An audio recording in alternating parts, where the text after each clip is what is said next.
നരകത്തിൽ വീണു പോകുമോ, അതോ സിറാത്ത് പാലം കടന്ന് ഞാൻ സ്വർഗത്തിൽ എത്തപ്പെടുമോ എന്ന ചിന്തയായിരിക്കും മൂന്നാമത്തെ സ്ഥലം.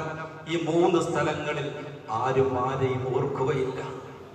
ഈ സന്ദർഭങ്ങളിൽ ഉദ്ഹിയ്യത്ത് ആരറുത്തിട്ടുണ്ടോ, പേരിന് വേണ്ടിയല്ല, പ്രശസ്തിക്ക് വേണ്ടിയല്ല, ഇറച്ചിക്ക് വേണ്ടിയല്ല, അള്ളാഹുവിന്റെ പ്രീതി കാംക്ഷിച്ചുകൊണ്ട് ആരെങ്കിലും ഉദ്ഹിയ്യത്ത് അറുത്താൽ ആ ഉദ്ഹിയ്യ മൃഗം ആ സിറാത്ത് പാലം കടത്തിക്കൊണ്ട് പോകാൻ അവിടെ വരും.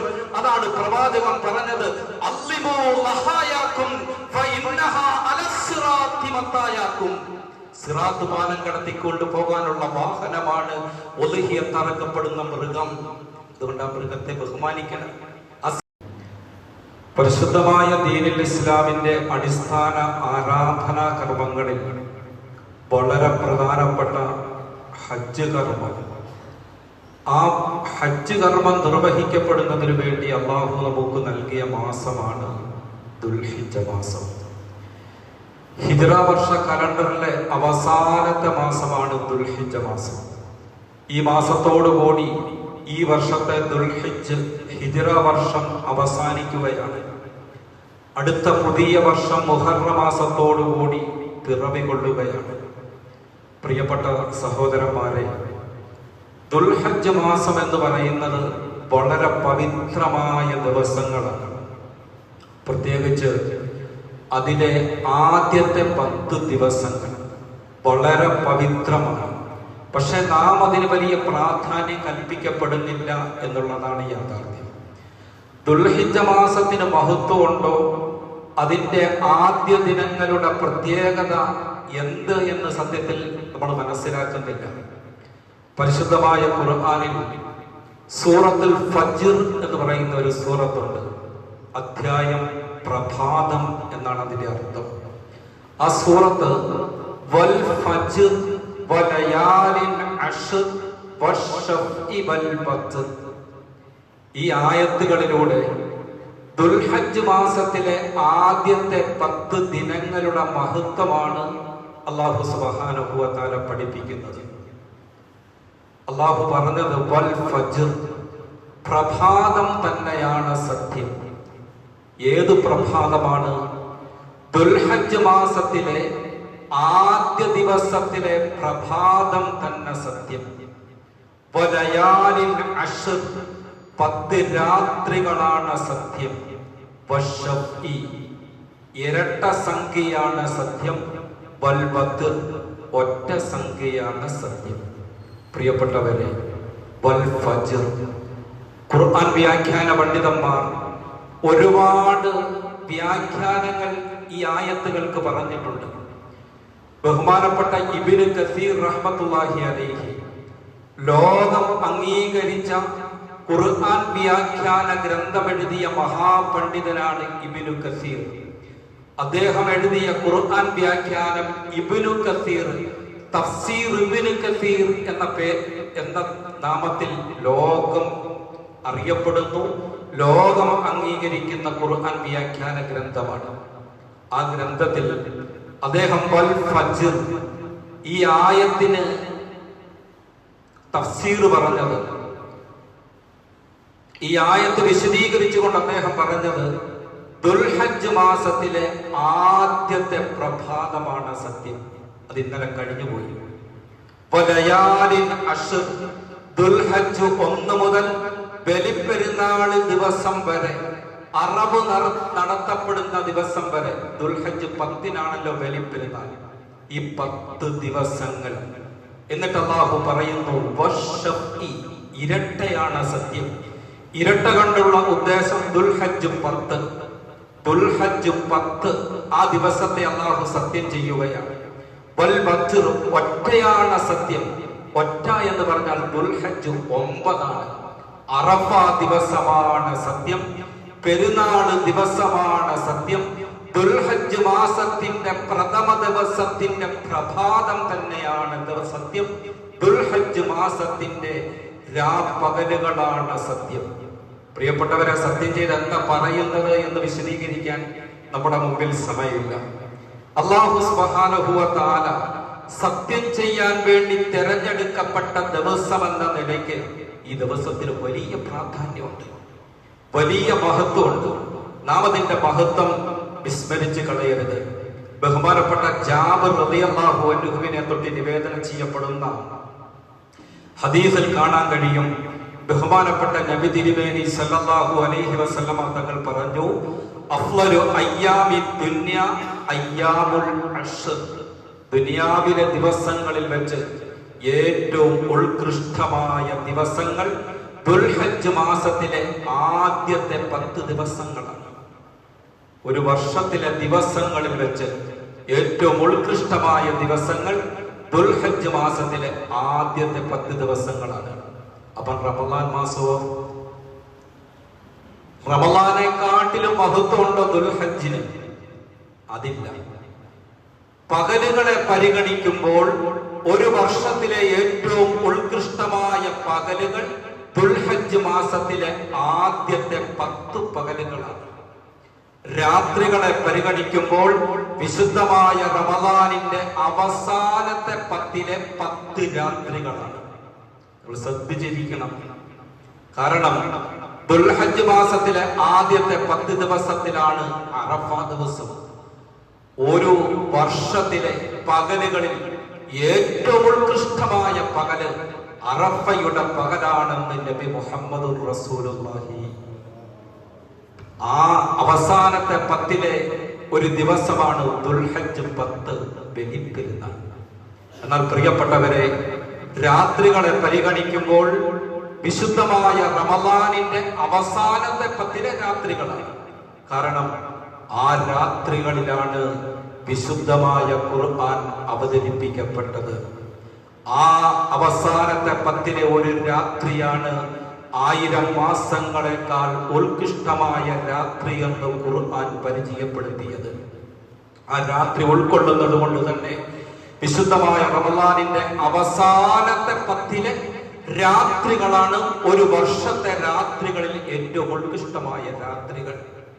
പകലുകളിൽ ഏറ്റവും ഉത്കൃഷ്ടമായ പകലുകൾ നമ്മൾ നിലകൊള്ളുന്ന, നമ്മൾ കടന്നു പോകുന്ന ദുൽഹജ്ജ് മാസത്തിലെ ആദ്യത്തെ 10 പകലുകളാണ് പ്രിയപ്പെട്ടവരെ.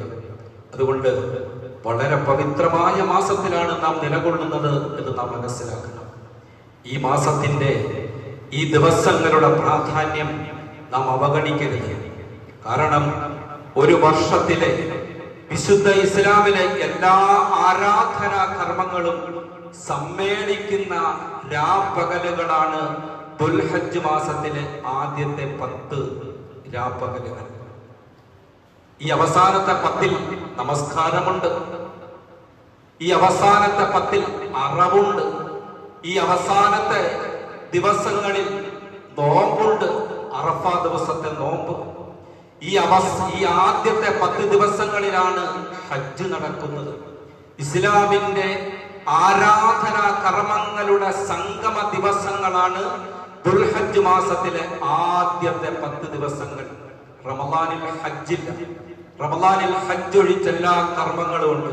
എന്നാൽ ദുൽഹജ്ജ് മാസത്തിലെ ആദ്യത്തെ 10 ദിവസങ്ങളിൽ നമസ്കാരം, സ്വതക്ക, സകാത്ത്, അതുപോലെ ഹജ്ജ്, ഇസ്ലാമിന്റെ എല്ലാ ഇബാദത്തുകളും സമ്മേളിക്കുന്ന ദിവസങ്ങൾ എന്ന നിലയ്ക്ക് ഈ ആദ്യത്തെ 10 പകലുകൾ ഒരു വർഷത്തിലെ പകലുകളിൽ ഏറ്റവും ഉത്കൃഷ്ടമായ പകലുകളാണെന്ന് ബഹുമാനപ്പെട്ട പണ്ഡിതന്മാര് നമ്മെ പഠിപ്പിക്കുകയാണ്. ഈ ആദ്യത്തെ 10 ദിവസങ്ങളിൽ ചെയ്യുന്ന ഇബാദത്തുകൾക്ക് ഇരട്ടി പ്രതിഫലമാണ് പ്രിയപ്പെട്ടവരെ. വലിയ പ്രതിഫലമുണ്ട്. നബി സല്ലല്ലാഹു അലൈഹി വസല്ലമ തങ്ങൾ പറഞ്ഞു, മാമിൻ അയ്യാമിൻ അൽഅമലു സാലിഹു ഫീഹാ അഹബ്ബു ഇലല്ലാഹി മിൻ ഹാദിഹിൽ അയ്യാം. അല്ലാഹുവിന് ഇബാദത്ത് ചെയ്യുന്നത് ഏറ്റവും ഇഷ്ടപ്പെട്ട ദിവസങ്ങളാണ് ദുൽഹജ്ജ് മാസത്തിലെ ആദ്യത്തെ 10 ദിവസങ്ങൾ. ആ ദിവസങ്ങളിൽ ഇബാദത്ത് ചെയ്യുന്ന പ്രതിഫലം മറ്റ് ദിവസങ്ങളിൽ ഇബാദത്ത് ചെയ്താൽ കിട്ടുകയില്ല. മറ്റ് ദിവസങ്ങളിൽ ഇബാദത്ത് ചെയ്യുന്നതിനേക്കാൾ അല്ലാഹുവിന് ഇഷ്ടം, നന്മകൾക്ക് വർദ്ധിതമായ പ്രതിഫലം ദുൽഹജ്ജ് മാസത്തിലെ ആദ്യത്തെ 10 ദിവസങ്ങളിലെ ഇബാദത്താണ് എന്ന് പറയുമ്പോൾ പ്രിയപ്പെട്ട സഹാബാക്കൾ അല്ലാഹുവിന്റെ റസൂലിനോട് ചോദിച്ചു, ഖാലൂ വലൽ ജിഹാദ് യാ റസൂലല്ലാഹ്, അല്ലാഹുവിന്റെ മാർഗത്തിലുള്ള ധർമ്മസമരത്തെക്കാൾ ജിഹാദിനേക്കാൾ ഈ ദുൽഹജ്ജ് മാസത്തിലെ ആദ്യത്തെ ദിവസങ്ങളുടെ ഇബാദത്തുകൾക്ക് പ്രതിഫലമുണ്ടോ, പുണ്യമുണ്ടോ എന്ന് ചോദിക്കുമ്പോൾ അല്ലാഹുവിന്റെ റസൂൽ സല്ലല്ലാഹു അലൈഹി വസല്ലമ തങ്ങൾ പറഞ്ഞത് വലൽ ജിഹാദു, സഹാബത്തെ ഈ 10 ദിവസങ്ങളിലെ ഇബാദത്ത് അല്ലാഹുവിന്റെ മാർഗത്തിലുള്ള ജിഹാദിനേക്കാൾ പുണ്യമാണ്, മഹത്തരമാണ്. നബി മുഹമ്മദ് റസൂലുള്ളാഹി. ദുൽഹജ്ജ് മാസത്തിൽ ജിഹാദില്ല.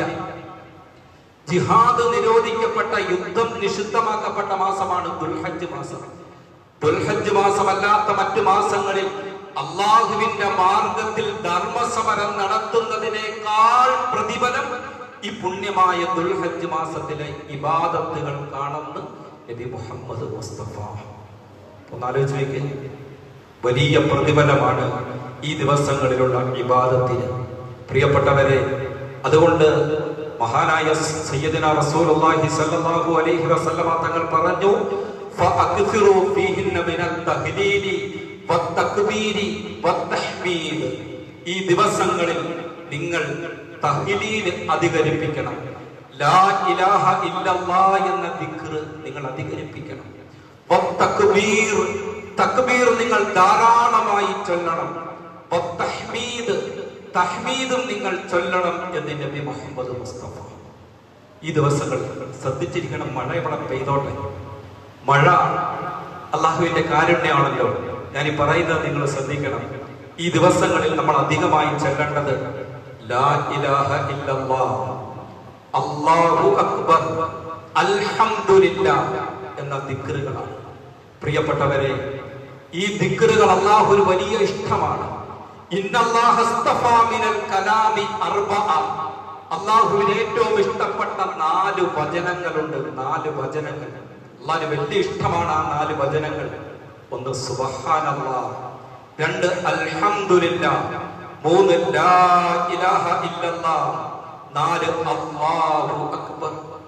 നമസ്കാരത്തിന് ശേഷം ഈ ദിക്റുകൾ ചൊല്ലാൻ നമ്മൾ നിർദ്ദേശിക്കപ്പെട്ടിട്ടുണ്ട് 33 പ്രാവശ്യം. ഉറങ്ങാൻ സമയത്തും 33 പ്രാവശ്യം ഈ ദിക്റുകൾ ചൊല്ലിയിട്ട് വേണം ഉറങ്ങാൻ എന്ന് നബി മുഹമ്മദ് മുസ്തഫ സല്ലല്ലാഹു അലൈഹി വസല്ലമ തങ്ങൾ നമ്മളെ പഠിപ്പിക്കുന്നുണ്ട്. വലിയ പ്രതിഫലമുള്ള ദിക്റുകളാണ് പ്രിയപ്പെട്ടവരെ. സുബ്ഹാനല്ലാഹ്, അൽഹംദുലില്ലാഹ്, അല്ലാഹു അക്ബർ, ലാ ഇലാഹ ഇല്ലല്ലാഹ്. നമ്മൾ എപ്പോഴും ഇത് ചൊല്ലുന്നത് കൊണ്ട്, അല്ലെങ്കിൽ നമുക്കെല്ലാം ഈ ദിക്ർ അറിയുന്നത് കൊണ്ട് ഇതിന് വലിയ പ്രാധാന്യം ഉണ്ടോ എന്നായിരിക്കും നമ്മൾ വിചാരിക്കുന്നത്.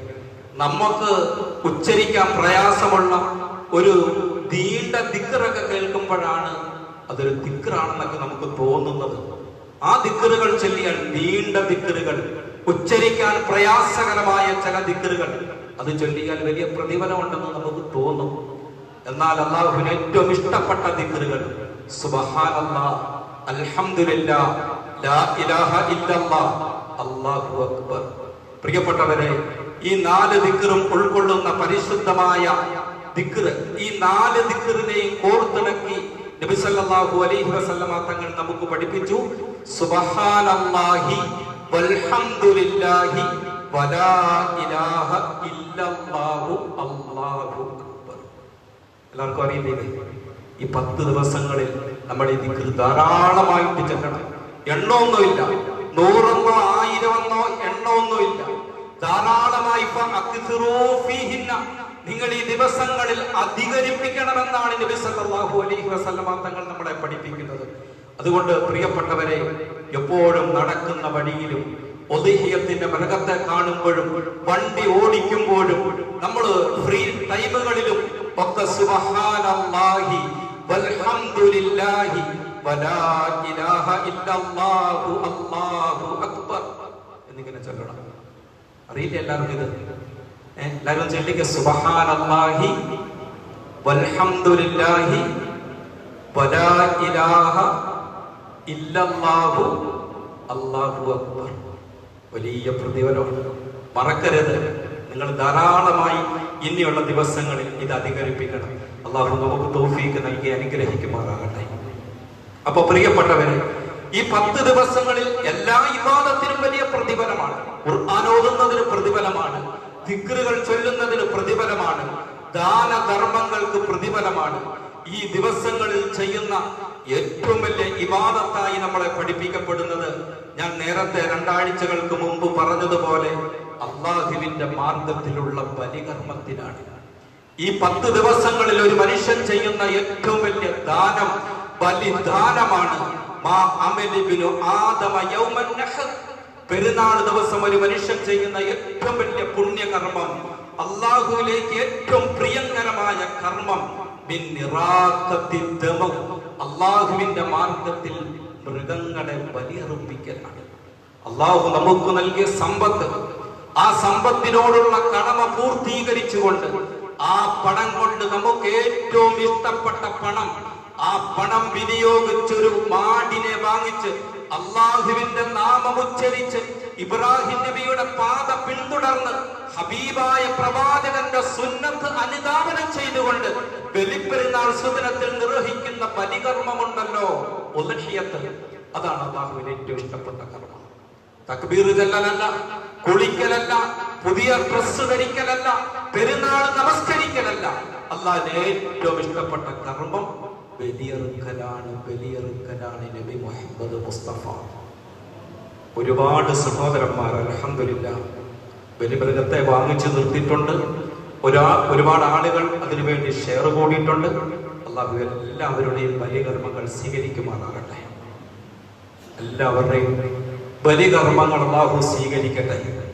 അതുകൊണ്ട് പ്രിയപ്പെട്ടവരെ, നമ്മൾ ചെയ്യുന്ന ഏറ്റവും ഉത്കൃഷ്ടമായ കർമ്മം എന്ന് പറയുന്നത് ബലി അറുക്കലാണ്. ഈ ബലിമൃഗം എന്ന് പറയുന്നത് നിസ്സാരമായിട്ട് നമ്മൾ കാണരുത്. ബലിമൃഗത്തെ നമ്മൾ നിസ്സാരമായി കാണരുത്. ആ ബലിമൃഗത്തെ ആദരിക്കാനും ബഹുമാനിക്കാനും ഖുർആൻ പഠിപ്പിക്കുകയാണ്. ബലിയറുക്കപ്പെടുന്ന മൃഗം അതും സാധാരണ മൃഗത്തെ പോലെ 4 കാലും വാലും കൊമ്പും കുളമ്പും ഒക്കെയുള്ള മൃഗമാണ്. പക്ഷേ ഉദ്ഹിയത്തിന്റെ നെയ്യത്തോടുകൂടി ആ മൃഗത്തെ നമ്മൾ വാങ്ങിയാൽ അത് പിന്നെ ഒരു സാധാരണ മൃഗമല്ല, അതിന് മഹത്വം കൂടുതലാണ്. ഈ പള്ളി നിർമ്മിക്കപ്പെട്ടത് കല്ലുകൊണ്ടും മണലുകൊണ്ടും സിമന്റ് കൊണ്ടും കമ്പി കൊണ്ടുമാണ്. നമ്മുടെ വീടുകൾ നിർമ്മിക്കപ്പെട്ടത് ഈ പള്ളി നിർമ്മിക്കപ്പെട്ടതുപോലുള്ള സിമന്റും കമ്പും മണലും കമ്പിയും ഒക്കെ ഉപയോഗിച്ചുകൊണ്ടാണ്. എന്നാൽ ഈ പള്ളിയുടെ മഹത്വം എത്രയാണ്? നബി തിരുമേനി സല്ലല്ലാഹു അലൈഹി വസല്ലമ തങ്ങൾ പറഞ്ഞില്ലേ, നമ്മൾ താമസിക്കുന്ന അല്ലെങ്കിൽ ഭൂമിയിലുള്ള കൊട്ടാര സൗധങ്ങളെക്കാൾ മണിമാളികകളെക്കാൾ അള്ളാഹുവിന് ഇഷ്ടം അള്ളാഹുവിന്റെ പള്ളികളാണ് എന്ന് പറഞ്ഞതുപോലെ, ഉദ്ഹിയത്തിന്റെ നെയ്യത്തോടുകൂടി ബലിമൃഗത്തെ നമ്മൾ വാങ്ങിച്ചു നിർത്തുമ്പോൾ പ്രിയപ്പെട്ടവരെ, ആ മൃഗം സാധാരണ ഒരു മൃഗമല്ല.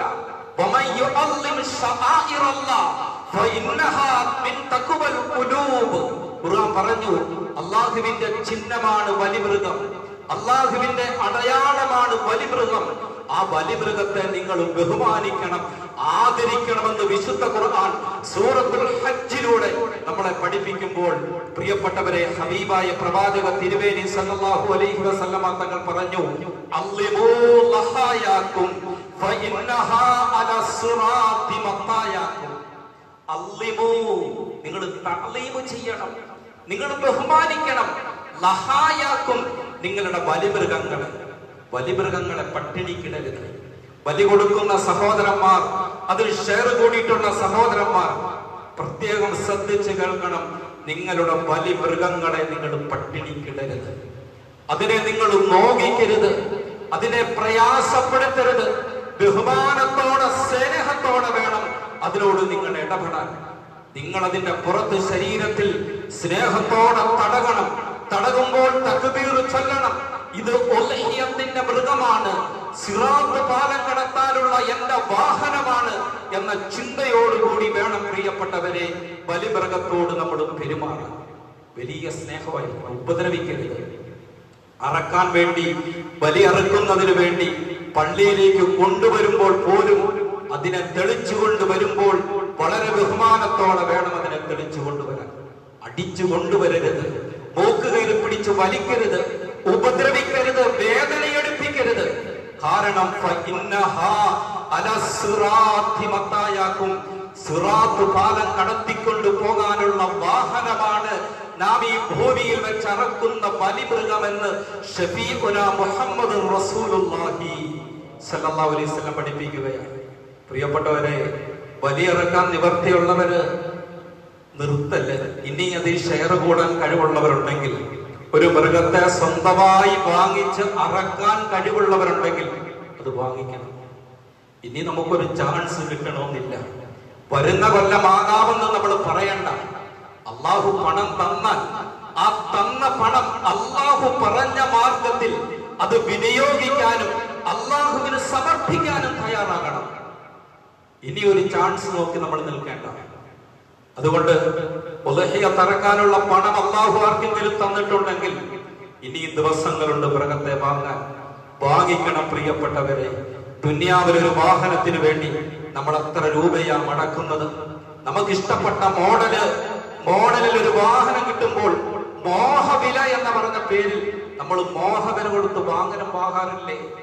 നശ്വരമായ ദുനിയാവിൽ സഞ്ചരിക്കാൻ മനുഷ്യരിൽ ഏറ്റവും ഇഷ്ടപ്പെടുന്നത് അത്യാധുനിക സംവിധാനങ്ങളുള്ള വാഹനങ്ങളാണെങ്കിൽ ഇത് നശ്വരമാണ്. ശാശ്വതമായ ജീവിതത്തിന്റെ ആരംഭം കുറിക്കുന്ന സ്വർഗം,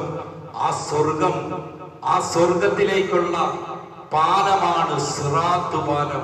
അത് നരകത്തിന്റെ മീതെയാണ് നിർമ്മിക്കപ്പെട്ടിരിക്കുന്നത്. ചില ആളുകൾ പടക്കുതിരകളെ പോലെ ആ സിറാത്ത് പാലം കടന്നു പോകും. ചില ആളുകൾ മിന്നൽ പ്രകാശത്തിന്റെ വേഗത്തിൽ കടന്നു പോകും. ചിലര് നടന്നു പോകും. ഇരുന്ന് നിരന്നിക്ക് പോകുന്നവരുണ്ട്. ചിലര് കാല് വഴുതി നരകത്തിന്റെ അഗാധ ഗർത്തത്തിലേക്ക് ആണ്ടുപോകുന്നവരുണ്ട്. അതുകൊണ്ട് പ്രിയപ്പെട്ടവരെ, ആ സിറാത്ത് പാലം കടന്നു പോകാൻ ഒരു വാഹനം വേണ്ടേ? നമുക്ക് വേണ്ടേ? അത് വാങ്ങണം. ആ വാഹനമാണ് നമ്മൾ മേടിച്ചു നിർത്തിയിരിക്കുന്ന ഉദ്ഹിയത്തിന്റെ മൃഗമെന്ന് പ്രിയപ്പെട്ടവരെ നമ്മൾ മനസ്സിലാക്കണം. മഹദിയായ ആയിഷ റളിയല്ലാഹു തആല അൻഹ ഒരു ദിവസം പ്രവാചക തിരുമേനി സല്ലല്ലാഹു അലൈഹി വസല്ലമ തങ്ങൾ കടന്നു വരുമ്പോൾ പൊട്ടിക്കരയുകയാണ്. ആയിഷ റളിയല്ലാഹു അൻഹ വല്ലാതെ കരയുകയാണ്. എന്താണ് ആയിഷ റളിയല്ലാഹു അൻഹ കരയാനുണ്ടായ കാരണം? ആയിഷ റളിയല്ലാഹു അൻഹ നരകത്തെ കുറിച്ച് ഓർത്തു. നരകത്തിന്റെ മീതെ നിർമ്മിക്കപ്പെട്ട സിറാത്ത് പാലത്തെ കുറിച്ച് ഓർത്തു. മഹ്ശറെ കുറിച്ചും മഹ്ശറയിലെ വിചാരണയെ കുറിച്ചും ഓർത്തു. പ്രവാചകൻ ചോദിച്ചു, ആയിഷ എന്തായി കരയുന്നത്? എന്ത് പറ്റി ആയിഷ? ആയിഷ റളിയല്ലാഹു അൻഹ പറഞ്ഞത്, നബിയെ, ദുനിയാവിൽ താങ്ങായിട്ടും തണലായിട്ടും താങ്കളുണ്ട്. എനിക്ക് പ്രയാസങ്ങൾ വരുമ്പോൾ എന്നെ ആശ്വസിപ്പിക്കാൻ, എന്നെ സമാധാനിപ്പിക്കാൻ, എനിക്ക് സങ്കടം വരുമ്പോൾ ചേർത്ത് നിർത്താൻ നബിയെ താങ്കളുണ്ട്. നാളെ പരലോകത്ത്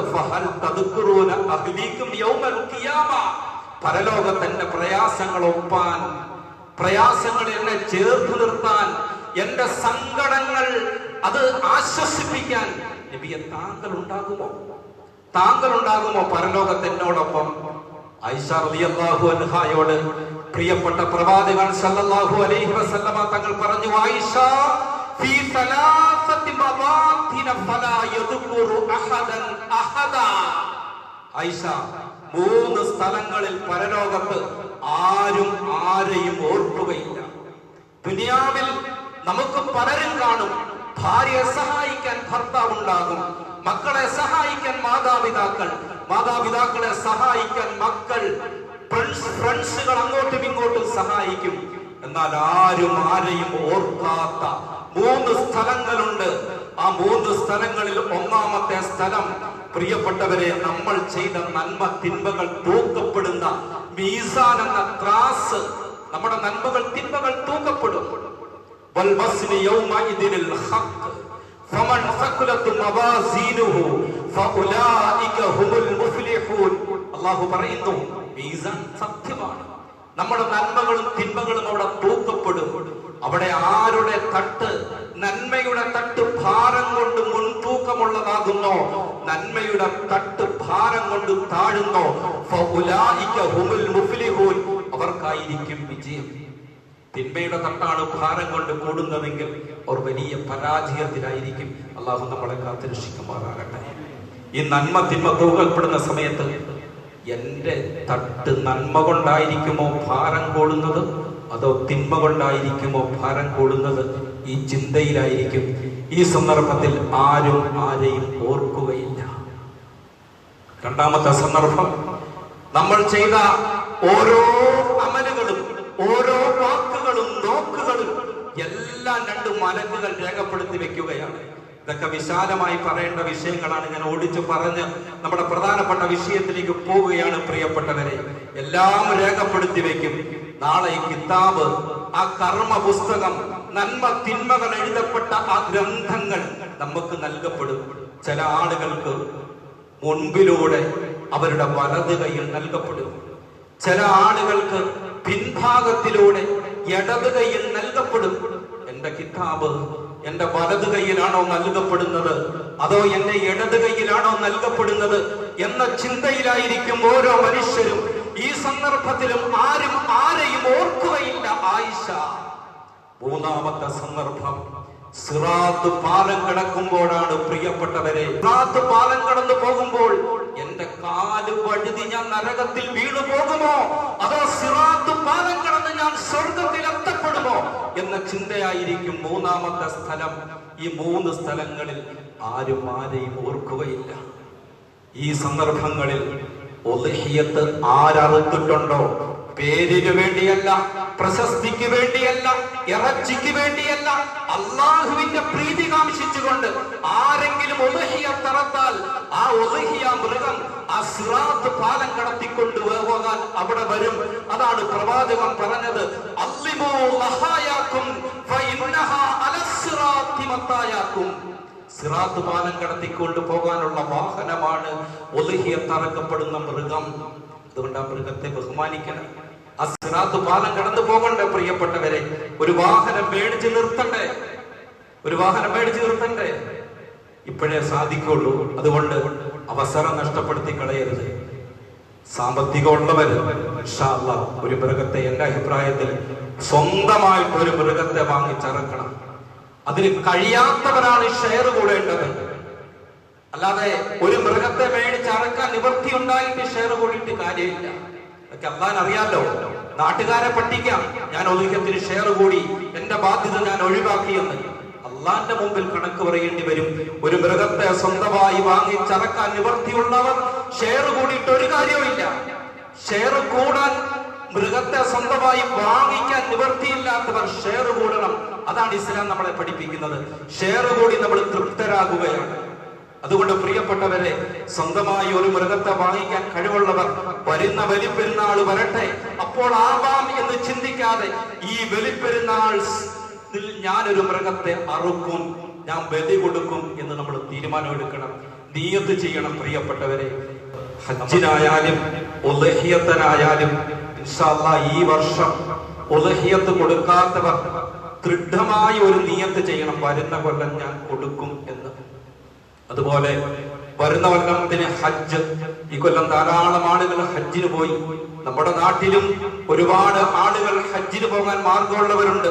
പ്രിയപ്പെട്ടവരെ, വരുന്ന കൊല്ലം ഹജ്ജ് നിർബന്ധമായവർ ഞാൻ ഹജ്ജിന് പോകും എന്ന് തീരുമാനമെടുക്കണം, നിയ്യത്ത് ചെയ്യണം, ഉണർന്നിരുന്ന് കേൾക്കണം. അല്ലാഹു സുബ്ഹാനഹു വ തആല നമുക്ക് തൗഫീഖ് നൽകി അനുഗ്രഹിക്കുമാറാകട്ടെ. പൈസ ഉള്ളവര് മാത്രമല്ല, പൈസ ഒരു പൈസ ഇല്ലെങ്കിലും പ്രിയപ്പെട്ടവരെ ആഗ്രഹം വേണം നമുക്ക്. എനിക്ക് അല്ലാഹുവേ, വരുന്ന വർഷം ഹജ്ജിന് വേണ്ടി 250 രാഷ്ട്രങ്ങളിൽ നിന്നും ലക്ഷക്കണക്കായ സത്യവിശ്വാസികൾ പരിശുദ്ധമായ കഅബയെ തവാഫ് ചെയ്യുമ്പോൾ, അറഫ ദിനത്തിൽ അറഫ ഭൂമിയിൽ സംഗമിക്കുമ്പോൾ അതിലൊരാളാകാൻ നീ എനിക്കും തൗഫീഖ് നൽകണേ എന്ന് നിയ്യത്ത് ചെയ്യണം, ആഗ്രഹിക്കണം. ഇപ്പോ സോഷ്യൽ മീഡിയകളിലൊക്കെ ഞാൻ പറഞ്ഞ് അവസാനിപ്പിക്കുകയാണ്. അറബ് ലോകത്ത് സോഷ്യൽ മീഡിയകളിലാകെ ഇപ്പോൾ വൈറലായ ഒരു സഹോദരനെ നിങ്ങൾ എല്ലാവരും കേട്ട് കാണും. ബഹുമാനപ്പെട്ട ലിബിയക്കാരനായ ആമിർ ഗദ്ദാഫി എന്ന് പറയുന്ന ഒരു ചെറുപ്പക്കാരന്റെ സംഭവം ഇന്ന് സോഷ്യൽ മീഡിയകളിൽ വൈറലാണ്. എന്റെ മുമ്പിലിരിക്കുന്ന ചെറുപ്പക്കാർ, കുട്ടികൾ, യുവാക്കൾ ഒക്കെ ഇത് ഉപയോഗിക്കുന്നവരെ ഈ വീഡിയോ കാണാത്തവരായിട്ട് ഇവിടെ ആരും കാണില്ല. ആമിർ ഗദ്ദാഫി എന്ന ലിബിയക്കാരനായ ഒരു സഹോദരൻ ലിബിയയിൽ നിന്നും ഒരു തീർത്ഥാടക സംഘം ഹജ്ജിനായി പുറപ്പെടുകയാണ്. പ്രിയപ്പെട്ടവരെ, വിമാനത്താവളത്തിലെത്തി എല്ലാവരും എമിഗ്രേഷൻ നടപടികൾ പൂർത്തിയാക്കിക്കൊണ്ടിരിക്കുകയാണ്. പക്ഷേ ആമിർ ഗദ്ദാഫി എന്ന് പറയുന്ന ചെറുപ്പക്കാരന് എമിഗ്രേഷൻ പൂർത്തിയാക്കാൻ സാധിക്കുന്നില്ല. അദ്ദേഹത്തിന്റെ പേരിൽ ഒരു ചെറിയ പ്രശ്നമുണ്ട്. പേരിന്റെ അവസാനം ഗദ്ദാഫി എന്നായി പോയി. അതുകൊണ്ട് എമിഗ്രേഷൻ നടപടികൾ പൂർത്തിയാക്കാൻ അല്പം വൈകി. അങ്ങനെ ഹജ്ജിന് വേണ്ടി പുറപ്പെട്ട സംഘം വിമാനത്തിൽ കയറി ഫ്ലൈറ്റ് പുറപ്പെടാൻ പോകുകയാണ്. ആ സമയത്ത് ആമിർ ഗദ്ദാഫിയുടെ എമിഗ്രേഷൻ നടപടികൾ പൂർത്തിയായി. അദ്ദേഹം വളരെ ആഗ്രഹത്തോടു കൂടി പുറപ്പെടാൻ പോകുന്ന ഫ്ലൈറ്റിന്റെ മുമ്പിലേക്ക് അതിവേഗം കുതിച്ചു ചെല്ലുമ്പോൾ പൈലറ്റ് പറഞ്ഞു, നിങ്ങൾക്ക് കയറാൻ പറ്റില്ല, വിമാനത്തിന്റെ വാതിൽ ഡോറിഞ്ഞ് തുറക്കപ്പെടുകയില്ല. അദ്ദേഹത്തെ മാറ്റി നിർത്തി. ആലോചിച്ച് നോക്കി അദ്ദേഹത്തിന്റെ മാനസികമായ പ്രയാസം എത്രയായിരിക്കുമെന്ന്.